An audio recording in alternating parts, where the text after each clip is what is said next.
በኖርሽ ምን ገጥሞሽ? ሰዎች መጥተዋል።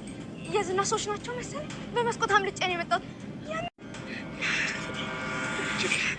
የምን ችግር? እጅ እኮ ረንበረም ሆኗል። ጠበቃውን ገደልኩት። ምን እያልክ ነው? እየሰራ ያለው ሞገስ ይሄን አላምንም። እኔም በጭራሽ አላምንም። ምን እያለ ነው? ብሩ ችግር ተፈጥሯል። በጣም ችግር ተፈጥሯል። ሞገስ ስህተት ሰርቷል። የምን ስህተት? ሞገስ ሰው ገድሏል። ማንን የገደለው? ሞገስ ጠበቃውን ገድሎታል። ይኸው ሞገስ ጠበቃውን ሲገል የሚያሳይ ቪዲዮ ዝና ልኮልኛል። ይኸው ዝናን አንተ ሰው ብላ ምን ሆነው እንዴ? እኔ ራሱ አቀናብሮ ልኮልን እባክህ ተወው። እሱ ይኸው ለካ ሰው አላየኝም ብለህ ነው ጠበቃውን ገለው የተሰወርከው። እና ያው ሁሉ ወጥመድ ነበር ማለት ነው። አንተ ደግሞ አይምሮን አሰራው እንጂ እንዴት ብሎ ነው ይሄ ወጥመድ የሚሆነው? እስኪ አስበው። ጠበቃውን ሄደ መሳሪያ ያደቀንክበት፣ ከዚያ እሱ ሊይዝ ሲመጣ ጥይቱ ባርቆ። ይሄ እንዴት ወጥመድ ሊሆን የሚችለው አጋጣሚ ነው? ለነገሩ ምንም አይነት መረጃ ማስረጃም የለም። ስልክን ከፍተህ ቴሌግራም ላይ የላኩልን ቪዲዮ አላየኸውም መሰለኝ። የምን ቪዲዮ? ግድ የለም ስልክን ከፍተህ ተመልከተውና ራስህ መልሰህ ትደውልልኛለህ።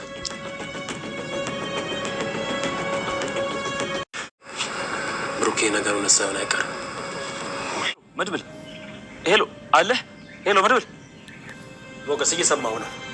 ቆይ አሁን ካንተ ጋር ናት? የዝና ሰዎች ሲመጡባት በመስኮት በኩል አምልጣ አሁን ከኔ ጋር ያለችው እና አሁን ወዴት እንደምንሄድ ምን እንደምናደርግ ጨንቆን ቁጭ ብለናል። ሞገስ በሚገርም ሁኔታ እንግዲህ ትልቅ አጣብቂኝ ውስጥ ገብቷል። እውነት ለመናገር በጣም ነው ያሳዝነኝ ጋይስ። ሞገስና የሉላ ህይወት አንዳንዴ እንጃ በቃ ብዬ ንገራችሁ ጋይስ። እውነት አንዳንዴ ነገሮች ሁሉ በቃ ስንክልክልክል ይላሉ፣ ግን ብቻ መጨረሻው ያማረ እንደሚሆን ተስፋ አደርጋለሁኝ። የመጨረሻቸውን ብቻ ነው እኔ ማየት የምፈልገው ማለት ነው ቤተሰቦቼ። እና የምር በጣም ነው ያሳዝነኝ። ሞገስ እንግዲህ ምንም በማያውቀው ዝና ለራሱ የራሱን እንትን ለማመቻቸት ብሎ እንግዲህ የሰራውን ስራ ታውቃላችሁ። እንግዲህ ጠበቃውን በሱ እጅ እንትን እንዲል አድርጎ ለዛውም ደግሞ ለራሱ እንዲመቻችለት ቪዲዮ ቀርጾ እንደዛ አስቀምጦታል። እና በጣም ነው የሚያሳዝነው። በጣም ነው የምር በጣም ነው ያሳዝነኝ ጋይስ። ሉላ በቃ እንግዲህ ለፍቅር የሚከፈል መስዋዕትነት ታውቃላችሁ። ሉላ ደግሞ በጣም ነው እንትን ያለችው፣ በጣም ነው ያዘነችው። አሁን በጣም ተዛሬ ነገ እያሉ እንግዲህ በተስፋ ገንዘባቸው አልቆ ያኔ ገንዘብ አለው ሞገስ፣ ግን ገንዘቡ ታግዶ ያንን ገንዘብ ለማስመለስ ብሎ እንግዲህ ጠበቃ ብሎ የያዘ ሰውዬ ዝሮ እንግዲህ በሱ በሞገስ እጅ ተመታ ማለት ነው። በእርግጥ አልሞተም ነበረ፣ ግን እንዳያችሁት ዝና ነው የጨረሰው። እንግዲህ ግን ይመስለኛል እንደማይሞት ተስፋ አደርጋለሁኝ።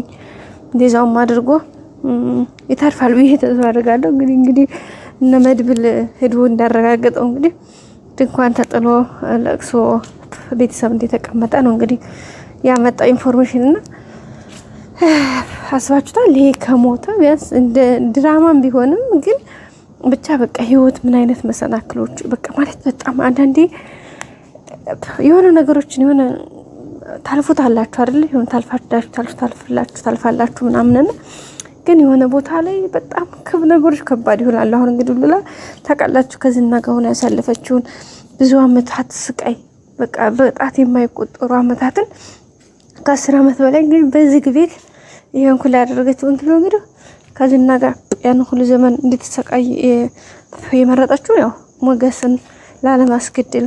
ምክንያቱም በሰዓቱ እሷን ቢብትልና ሞገስን እንደምትወደውና እንደምትለው ሁሉም ሰው ስለሚያውቅ ያኔ ሞገስን ነው ማገባው እንጂ እሱን አልፈልግም ብትል ኖሮ ሞገስን እርግጠኛ ቤተሰብ የሷ ቤተሰቦች ሳይሆኑ የዝና ቤተሰብ ነፍሰ በላዎች ስለሆኑ ይገሉታል በማለት እንግዲህ ከማትወደው ከማታፈቅረው በቃ ከአውሬ ጋር መኖር እንግዲህ ዝና ማለት ያው ታውቃላችሁ አውሬ ማለት ነው። ሁለት እግር ያለው አውሬ እንደውም ከእንስሳ በላይ በቃ እንስሳ እኮ አንዳንዴ ይራራሉ። በቃ በደመ ነፍስ ስለሆነ እንትን የሚሉት እና በቃ ከዛ በላይ ነው እንግዲህ እንደምታውቁት የዝና ሁኔታና ከእንደዚህ አይነት ሰው ጋር የኖረችው እንግዲህ የምትወደውን ሞገስን ላለማስገደል በቃ ለሱ ስል ምንም ሆናለሁ በማለት ነው። በመጨረሻም እንግዲህ እግዚአብሔር ረድቷቸው መጨረሻው ደስ በሚል ሁኔታ እንግዲህ ተሳክቶ እንዳያችሁት ተገናኝተው ነበር። ከተገናኙ በኋላ እንግዲህ ከዛሬ ነገ መልካም ህይወትን እንጀምራለን ሲሉ የሞገስ ገንዘቡ ታገደበት። ከዛም የብሩክ ጉዳይ ነበረ ያለችውን ንብረቱን ለብሩክ ሰጠ። ከዛም እንግዲህ ዝና እያሳደዳቸው እንግዲህ ሲሉ ይኸው አሁን እዚህ ደርሷል ማለት ነው። እንግዲህ ገንዘባቸውን ለማስለቀቅ ደግሞ አሁን ጠበቃ ብለው የቀጠሩት ሰውዬ አሁን እንደምታውቁ ዙሮ ተዟዙሮ ከዝና ጋር በመግባት በኋላም እንግዲህ አሁንም ይኸው ሌላ አደጋ ይዞባቸው መጣ ማለት ነው። እንግዲህ ሞላ ቤተሰቡ በጣም ተጨንቋል። ሉላ በቃ አንተ ከምታሰርማ እኔ ራሴ ለዝና ሄድለታለሁኝ አንተንማ ማጣት አልፈልግም እያለች ነው የምትገኘው። በነገራችን ላይ ዝና የሚፈልገው እሱን ነው። አሁን ዝና የሚፈልገው እሱን ነው። በቃ ሉላን ካገኘ ደግሞ እኮ ሉላን የሚፈልጋት ሚስት ያረጋት ምናምን አይደለም። በቃ እሷን በፊትስ ያኔ ጀስት የቁም እስረኛ ነበረች ማለት ያኔ ቤት ውስጥ ሆና እንኳን ያው ስቃዩ እንዳለ ቢሆንም ያኔ ቤት አልማውጡ ጀስት ግን ሚስት ናት ብሎ ነበር ያኖራት። አሁን ግን ፈልጎ በቃ አይደለ አካላቷን እየቆራረጠ የሆነ በቃ መጫወቻ ላደርጋት ነው እንጂ እንትን ሌላት አይደለም አሁን የሚፈልጋትና ይሄን ነገር ስታዩ ደግሞ በጣም ይደብራል፣ ያማል ማለት ነው። እና በእርግጠኝነት አሁን እሱ አሳውሱ ነው። ግን ሞገስ እንግዲህ መድብል ማረፊያና ገንዘብ እንደሚሰጣቸው ያለውን ነገር ነግሯቸዋል።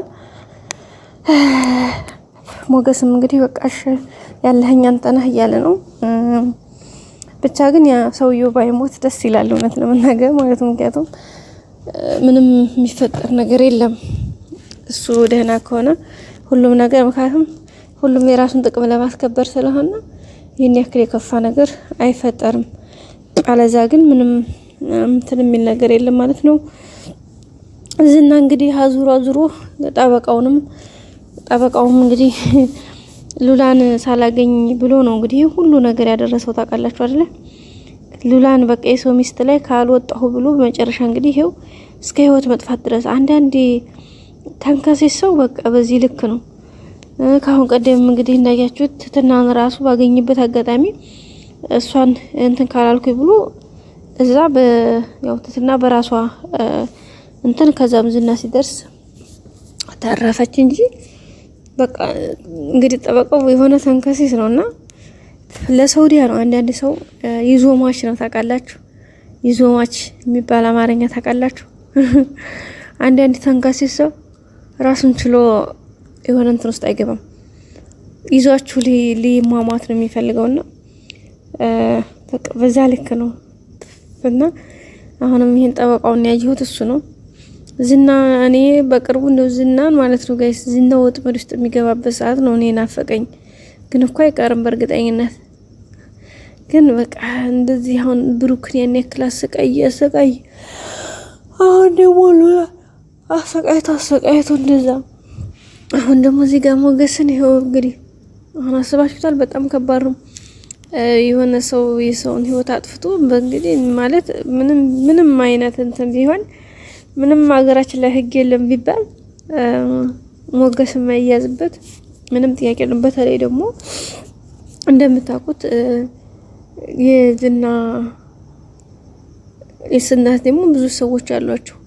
ግን እኔ እንደሚመስለኝ ጋይስ ማለት ነው አንደኛ የአስከሬን ምርመራው ከተደረገ እነሱ ራሱ ካላስጠፉት በመጨረሻ እሱ ራሱ ዝና ስለሆነ የእንትን ያለው ያፈነው እንትን ያለው ስለዚህ የዝና አሻራ ነው የሚገኘው። ሁለተኛ ደግሞ የዝና ስልክ ተሰቅርቆ ያ ቪዲዮ መጥፋት አለበት። በቃ እንደዛ መሆን አለበት። አለበለዚያ በጣም ከባድ ነው ጋይስ፣ እውነት ያስጠላል። እና ውድ ቤቶቻችን የዛሬ ቪዲዮ ይህን ይመስል ነበር። በቀጣይ በአዲስ ቪዲዮ እስከምንገናኝ ሰብስክራይብ ላይክ አድርጉ። መልካም ጊዜ በያላችሁበት።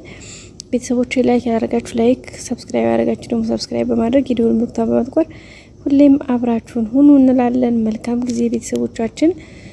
መልካም ያደርገን። በያለንበት እግዚአብሔር ይጠብቀን። የኔ ውዶች፣ የኔ አክባሪዎች፣ የኔ ማሮች፣ የኔ ፍቅሮች ውድድ ነው ማድረጋችሁ። መልካም ቆይታ ባይ። እወዳችኋለሁ።